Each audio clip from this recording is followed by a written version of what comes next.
네, 지금부터는 신재민 전 기재부 사무관의 잇따른 폭로와 기재부의 반박 내용을 살펴보겠습니다. 자, 신재민 전 사무관은 기재부에서 근무를 하다가 지난해 7월에 사표를 쓰고 지금은 민간인 신분입니다. 신 씨는 지난달, 그러니까 지난해 12월 말부터요, 현 정부에서 부당한 일들이 있었다면서 폭로를 이어갔습니다. 청와대가 KTNG 사장 인사에 개입을 했고 또 국채 발행에 압력도 넣었다고 유튜브를 통해서 주장을 했는데요. 어제는 구체적인 근거를 제시하는 기자회견까지 열었습니다. 자신이 당시 상황을 잘 알지 못하는 일개 사무관이었다는 기재부 반박에 대한 일종의 반격이었는데요. 자, 2017년 11월 김동연 당시 부총리가 구체적인 이 국채 발행 규모의 목표치를 직접 지시하는 자리에 자신도 함께 있었다고 강조를 했습니다.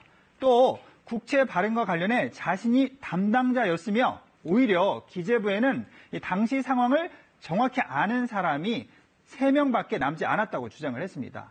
자, 청와대 압력에 대해서 구체적인 정황까지 제시를 했는데요.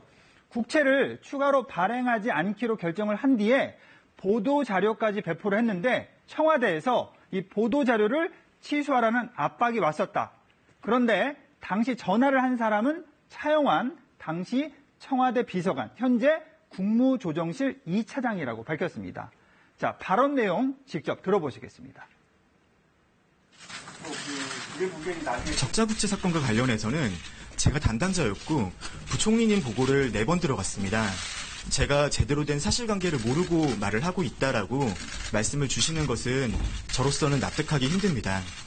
과장님이 연락 돌려서 이거 기자 지금 내리면 안 되냐, 아예 그냥 취소하면 안 되겠냐, 그때가 청와대에서 전화를 받으셔서 했던 행동이거든요. 차영환 비서관님이었습니다.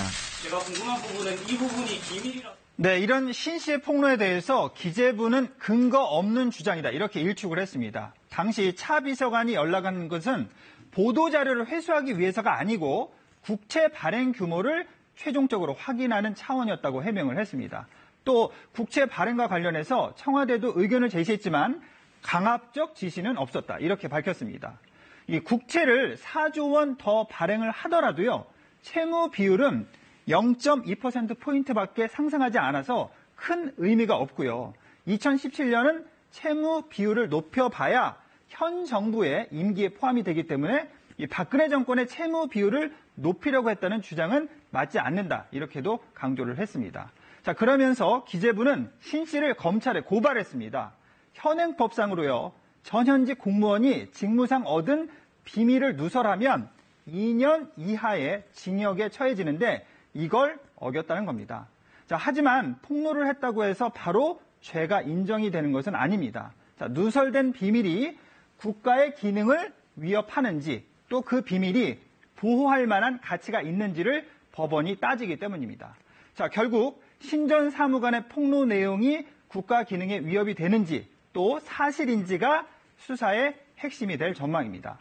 자, 자유한국당과 바른미래당 등 야당은요, 이번 사안에 대해서 당사자들을 불러서 문제를 따져보자고 이 국회 기획재정위원회 소집을 요구했습니다. 자, 하지만 민주당은 반대 입장을 분명히 하고 있어서요, 여야 간 공방이 앞으로 예상이 되고 있습니다. 친절한 뉴스였습니다.